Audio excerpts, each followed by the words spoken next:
our speaker today. Lynette is the person who makes me laugh the most because of her big heart, because she's generous. You probably know both of my daughters got married in her front yard out here in this idyllic, beautiful yard of hers, and she just opened up her home and was so gracious and generous and unbelievable to host two of the most beautiful weddings I've ever been to. Mm-hmm. And so I want to have you all give Lynette a big welcome, big round of applause.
Something I wanted to do, and my father was a stand-up comedian, and I've discovered I could be a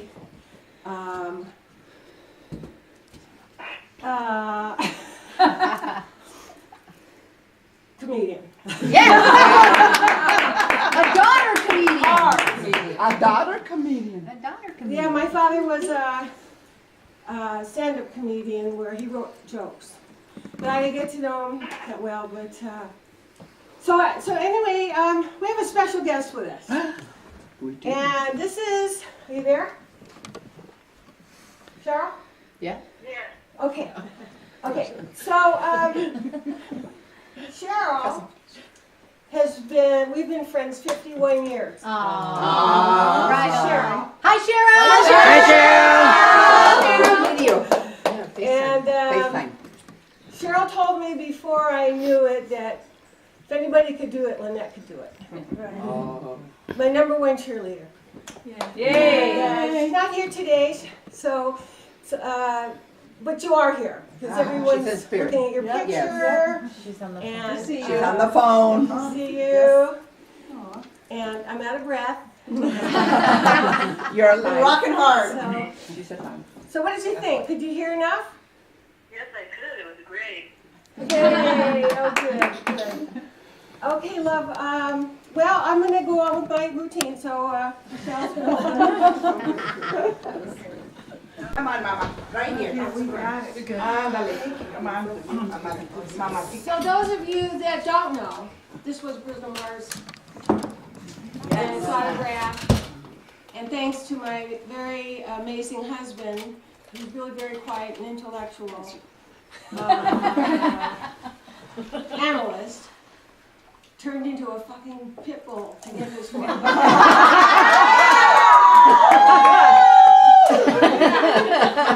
So it was like, who is that guy? Because it was at a live auction. Oh, wow. And he did it. Yay. And now, thanks to my pit bull husband, we're going to be meeting Bruno Mars at the end of April or first part of May. Oh. We got tickets, 2 VIP tickets, and a meet and greet, and pictures. Yeah. So, it's a big deal for me. Yeah. And thanks to my husband, who's a true fan. So I met Bruno Mars' father in October. So in addition to that, you can only imagine, I've done a lot of crazy things to meet Bruno Mars. And And it was really simple because my husband made it happen. So you can only imagine that. And so I wanted to talk about my favorite subject, and that's humor. And what I've read about humor, and we know this, and this is what I'm going to say. Humor is about being spontaneous and saying things nobody would think you'd ever say that. That's one way. That's like kind of like what I do. Improv. That's improv. That's right. And anyway, so it's about comedians that are in the business of making you laugh, because it's really about the community. And we are a community of people that like to laugh. And it's important for our bodies and our serotonin levels, and you know, we don't even have to know each other, but when we're laughing at the same time, it's like we are one. Thank you. And so being spontaneous, recently I went to visit Cheryl. She was in the hospital, and she's out. And while I was there, my roommates, a couple of my roommates, we've all been roommates, friends, sisters for 51 years. And so my two roommates dropped me off, or they left after I was with Cheryl, because I spent the night in the hospital with Cheryl, right? Yeah. Is that what we do? Yes. Yeah. Right, Cheryl? That's what you do for a sister. Yeah. Huh? That's what you would do for a sister, yeah. Absolutely. Yeah, I can tell you about 51 years of trust and honesty, and no bars hold or held. So I asked Cheryl the next day if it's okay that when our other roommates came to pick me up, if I could throw a sheet over her head.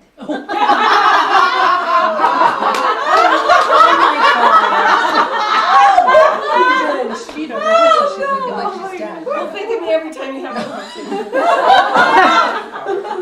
And she was for it. Yeah. She said, yeah, it's She's a okay. good friend. She's a good sister. She's Claire. So what happened was, by the time my two girlfriends, came to get me, I could hear them coming down the hall. Great news. The nurse was in there too. So I threw the sheet over her head, and then my roommates were coming. And I said, "Oh, I'm so glad you're here." And Laura was petrified. She said, "What?" I said, "I'm just glad you're here." And I pulled the sheet down. So I don't know where this stuff comes from. I don't, and it worked out, and it's a sick thing to do.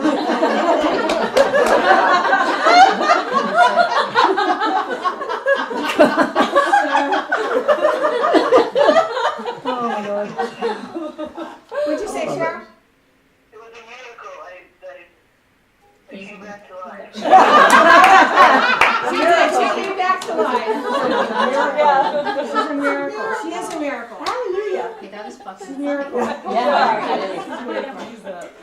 Another moment in time that I'll never forget is that I went to see Carol Burnett at the Smith Center. And Carol Burnett and I went to the same high school. We both grew up in Hollywood, and we were both raised by our grandparents, or grandmother. So I made arrangements with my good friend, and she went ahead and got the tickets. Well, the tickets she got were the nosebleed, beyond nosebleed. And so I'm going, God, I wanted to be part of her show because she takes questions and answers from her audience, besides showing excerpts from her crazy show and time in television land. And so the usher walked us up, and I said, I wanted to ask Carol Burnett a question and share some information. She said, okay, I want to see where you're sitting. So they rehearsed this. All the ushers, they did a rehearsal where they had their flashlight, and there are different parts of the Smith Center. And when it's dark and or when it's time, Carol Burnett, they knew the cue. They would put the flashlight on so Carol Burnett could see, oh, there's a question over here, or there's a question over there.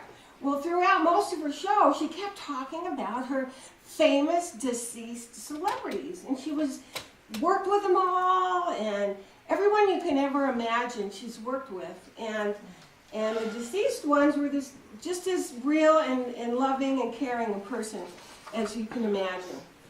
So I thought, well, that's interesting, and that's good to hear. She was talking about her famous deceased relatives. So the show was on about 45 minutes. She's going back and forth between questions and then a silhouette of her television program, snippets. So then finally, I felt the usher next to me. I said, oh, this is great. It's going to be my turn. So we're way up there, and Carol Burnett sees the flashlight. She goes, oh, there's a question way up there. So, intuition. I did it, I followed it. It's like, Carol, thank you for being here. And this is a pleasure because we have a couple things in common. And I said, we both grew up in Hollywood. She goes, yay! I said, we both went to LeConte Junior High School. She goes, yay! Were we in the same grade? No. One of those. And we were both raised by our grandmothers. And, oh, by the way, tell you, I don't know where this came from. It was okay. I said, Carol, I just want you to know that there's several of your deceased celebrity friends up here with us in the balcony. I'll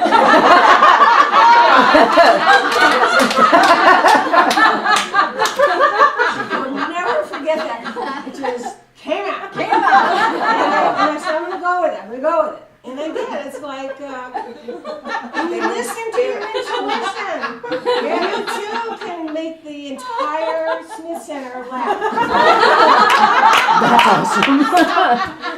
I'm watching her laugh on the stage, and then I'm going, wow, this is so cool. Well, then there was a second round of laughter because the people didn't hear what I said. What did she say? So there was another round of laughter. So there was 2 rounds of laughter. Yeah. So gotta listen to your intuition when it's screaming at you. Gotta do it. So I want to share that. My son, Richard. Oh my God. When he was a toddler, and maybe 4 or 5-ish, in that price range, You can say price range. That's what it is. There's definitely a price range. Yeah. It goes up the older they get. It does. Yeah, okay. Well, he's amazing. He's a side graduate. Well, he is, more or less. And so whenever we would go in the mall, and they had mannequins that looked like mannequins in those days, so this was like 24 years ago. And I'd start talking to the mannequin. I said, Richard, say hi to the mannequin. Mom. He said, yeah, I want to know what's your name. I said, Mom. Mom. So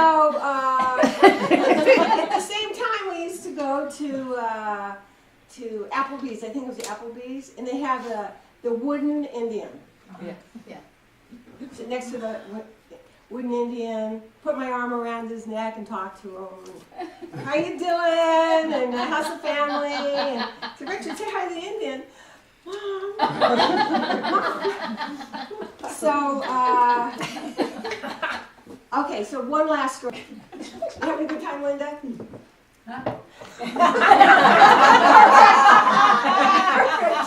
hadn't heard anything you said. I have a, let's see, what is it called? Proxemics. Does anybody know what proxemics is? No. It's when you get in somebody's space, and then they get uncomfortable. They get really uncomfortable. And I think that basic proxemics is about maybe 6 feet or 5 feet before you feel like your space has been invaded. So I was taking a class at UNLV, probably young, but still the eldest one in the class. and we had to do, as different groups of students, go out and do something with proxemics.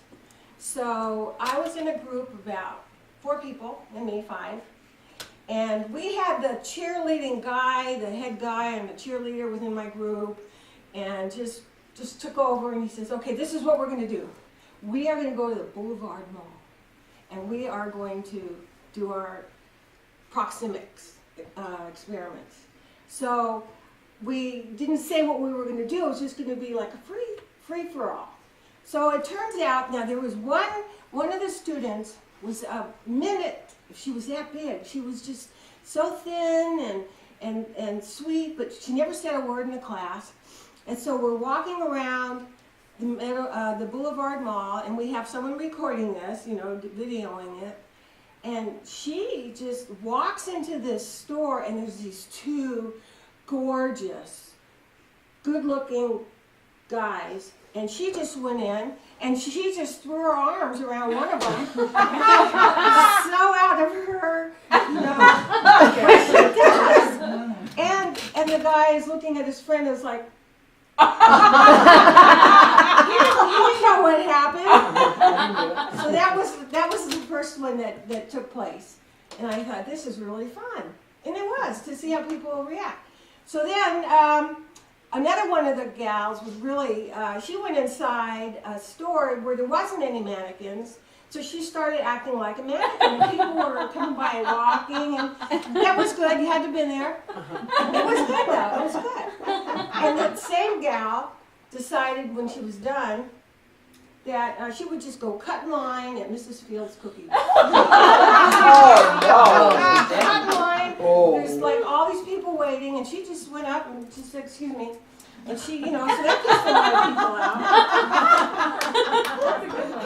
They had to have been there. They had a kind of words. They had to have been there.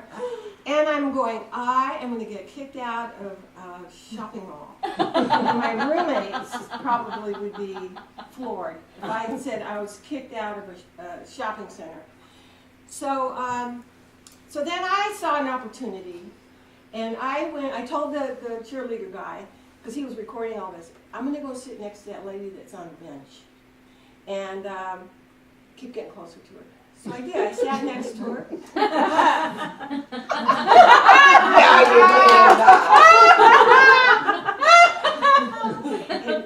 and she looked at me, and I just kept going. I got up and left. How long did it take? Just 30 seconds. Freaked her out. And then the security came in and told us we had to get out.